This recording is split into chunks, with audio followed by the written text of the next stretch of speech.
Hello students, welcome back to the SBM Academy।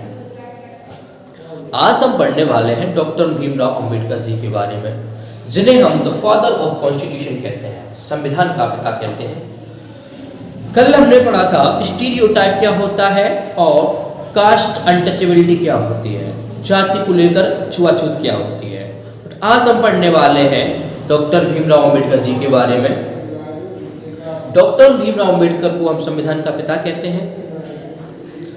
इनका जन्म 4 अप्रैल 1891 को हुआ एक मेहर फैमिली में। ये माहो महाराष्ट्र में है, महाराष्ट्र स्टेट में एक माहो नाम की जगह है, वहां पे इनका जन्म हुआ है। Dalit leader he organise untouchable conference at Nagpur in 1980।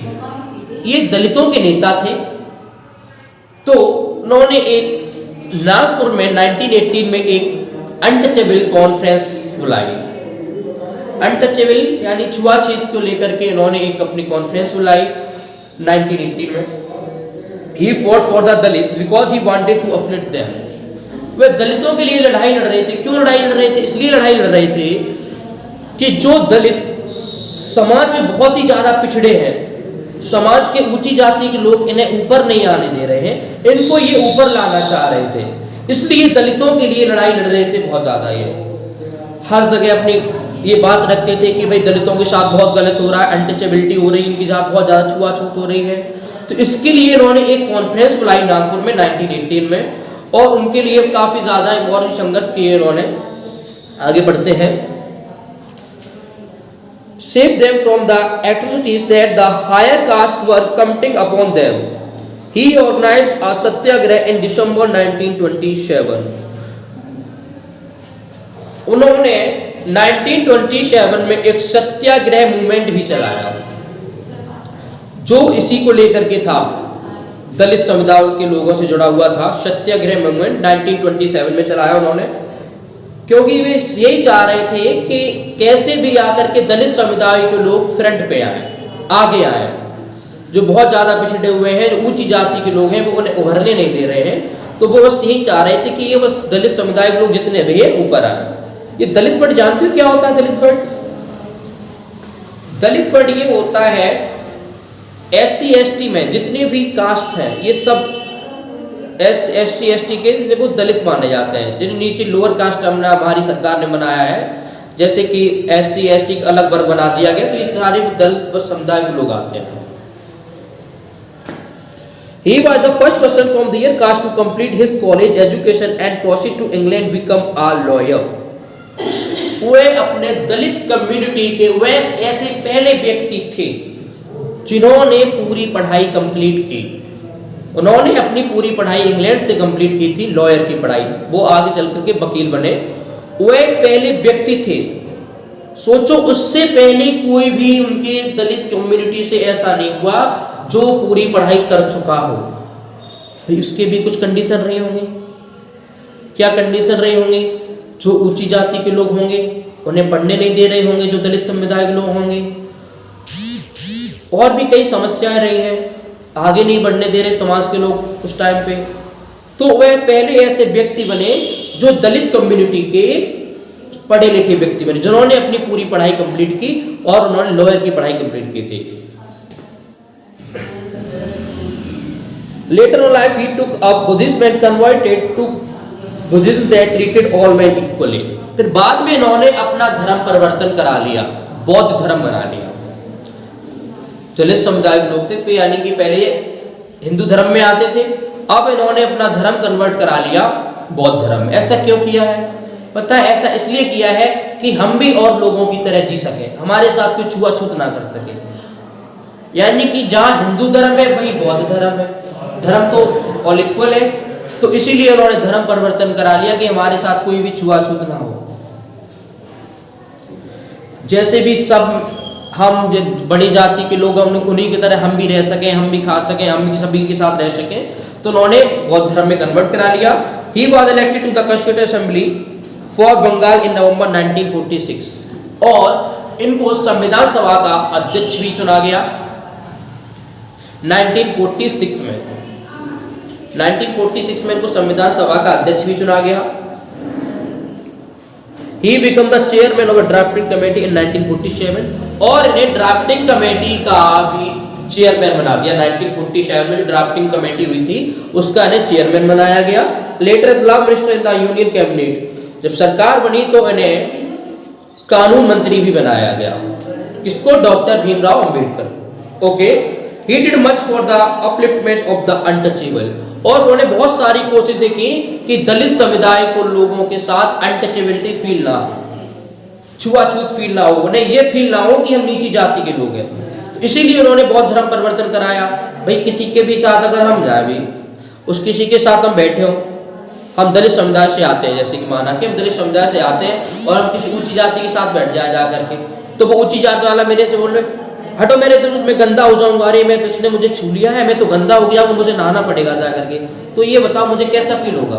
बहुत गलत फील आएगा ना, अरे हम क्या जन्म लिया मैंने, भाई हम समाज में इतने नीचे हुए हैं, भाई काश हम भी ऊंची जाति वालों जैसे लोग रह पाते, हमारे साथ कोई छुआछूत नहीं करता। तो इसी तरह लोग दलित समुदाय के लोगों के साथ बहुत ज़्यादा आहत पहुँचती थी। और फिर उन्हीं को लेकर के डॉक्टर भीमराव अंबेडकर ने बहुत सारे ऐसे कानून भी बनाए हैं आगे चल करके। हरिजन उनको नाम दिया, पहले उन्हें अलग नाम से बुलाते थे जो दलित समुदाय के लोग, फिर उनको महात्मा गांधी ने हरिजन नाम भी दिया था। हरिजन यानी भगवान के लोग, हरिजन। ओके, अब हम आते हैं fighting for equality. Fighting for equality, समता की लड़ाई। समता क्या होती है? इक्वलिटी, यानी कि सभी लोग एक जैसे, सबके साथ एक जैसा व्यवहार, कोई यहाँ पे पर्सनल यानी कोई वीआईपी नहीं है, सब एक जैसे। सबसे पहले हमारे संविधान में इक्वलिटी का ही फंडामेंटल राइट्स मिला है, राइट टू इक्वलिटी। हमें इक्वल रहने का अधिकार है, हमें संविधान में ये राइट मिला है कि हमें सभी की तरह रहने का, खाने का, पीने का, बोलने का, सभी की तरह एक ही हमारे अधिकार मिला हुआ है। ऐसा नहीं कि ऊंची जात वाला ये कपड़े पहन सकता है, तुम नीची जाति के लोग तो नहीं पहन सकते हो, ऐसा कुछ नहीं है। अब हमें एक फंडामेंटल राइट्स मिला है जो कि सबसे पहला राइट्स राइट टू इक्वलिटी है। तो इसके लिए भाई समता की लड़ाई क्या क्या है इसके बारे में पढ़ेंगे। Along with the struggle for freedom for British rule, people like Dalit, women, tribals and peasant also fought for equality. ये आजादी से पहले की बात है, जब ये ब्रिटिश रूल हुआ करता था तो उस टाइम क्या था भाई, दलित के साथ कुछ अलग व्यवहार होते थे। अभी मैंने समझाया तुम्हें, दलित को अपने पास नहीं बैठाते थे, अपने घर नहीं बुलाते थे, उनको गालियां देते थे, बहुत ज़्यादा समाज में दबा के रखते थे। ऐसा ही महिलाओं के साथ था। महिलाओं के साथ क्या था, वुमेन के साथ, कि लड़कियां पढ़ेंगी नहीं, only boys are allowed to educate, not a girls. केवल बॉयज के लिए अलाउ थी कि केवल लड़के ही पढ़ेंगे, लड़कियां नहीं पढ़ेंगी। तो ये इक्वलिटी तो ही नहीं। इक्वलिटी का मतलब क्या होता है, all persons are same, not a VIP. तो भैया क्या हुआ है, हाँ मेंस तो पढ़ रहे हैं बट वुमेन्स नहीं पढ़ रहे हैं, तो इक्वलिटी हो गई क्या? इक्वलिटी तो नहीं हुई है। इक्वलिटी का मतलब क्या होता है कि सभी लोग एक समान। या तो भाई दलितों के साथ भी भेदभाव हो रहा है कि दलितों को हम आगे नहीं बढ़ने दे रहे, उनके साथ बैठ नहीं रहे, खा पी नहीं रहे, तो ये भी इक्वलिटी तो हुई नहीं। तो इसके लिए क्या क्या भाई समता की लड़ाइयाँ हुई हैं उसके बारे में पढ़ेंगे हम। यानी वुमेन के साथ भी है, देखो उनको पढ़ाई नहीं मिल रही है, और ठीक है मैं नेक्स्ट क्लास।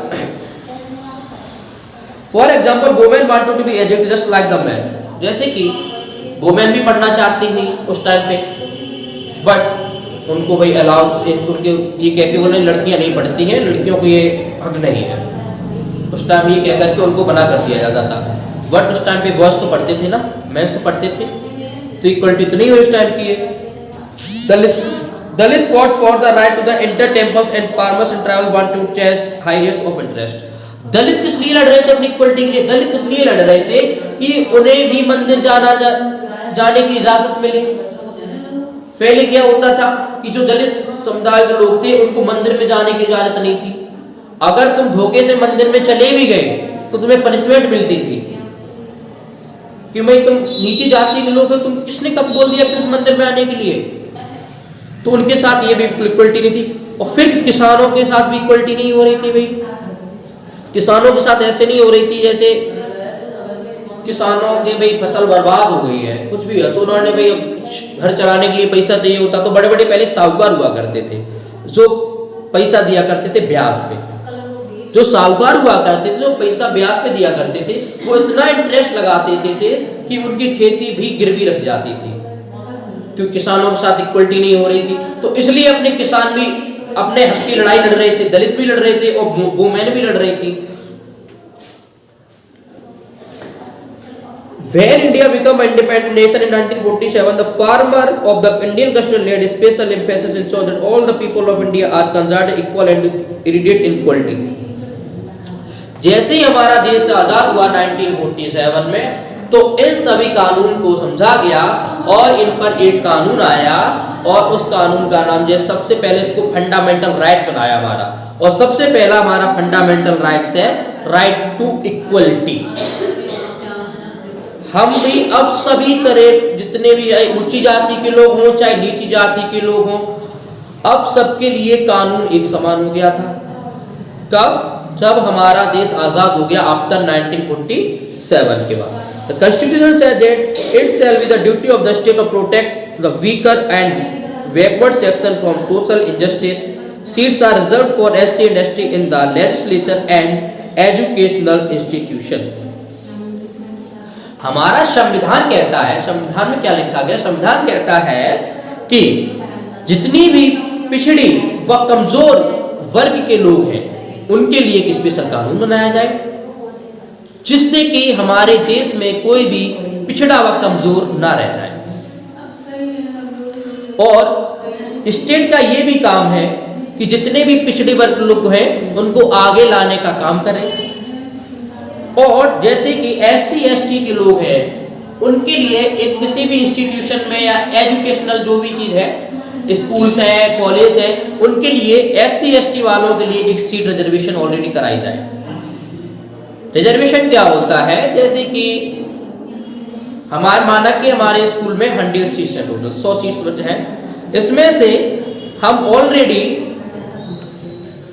21% से लेकर 22% रिजर्वेशन कर रखा है कि SC ST के लोग ही एडमिशन ले पाएंगे इस 22 सीट्स में। बाकी की 78 सीट्स में OBC और जनरल वाले लेंगे, और OBC वालों के लिए भी रिजर्वेशन है 27% का, तो इसे हम कहते हैं रिजर्वेशन। तो ऐसे सरकार का है कहना कि हमारे संविधान में लिखा गया है कि सरकार ऐसे लोगों को चिन्हित करे जो बहुत ज्यादा पिछड़े हैं और बहुत ज्यादा कमजोर हैं, उनको फ्रंट में लाने का काम करे। ओके, ये था हमारा फाइटिंग फॉर इक्वलिटी। ऐसे क्या है, हमारे देश में इक्वलिटी भी आ जाएगी और कोई भी पिछड़ा नहीं रहेगा, कोई भी कमजोर नहीं रहेगा किसी भी सेक्शन में, चाहे वो इकोनॉमिकली हो, चाहे वो कैसे भी फिजिकली है, मेंटली कैसे भी हो। ठीक है, ये था आज का हमारा टॉपिक। Okay, thank you.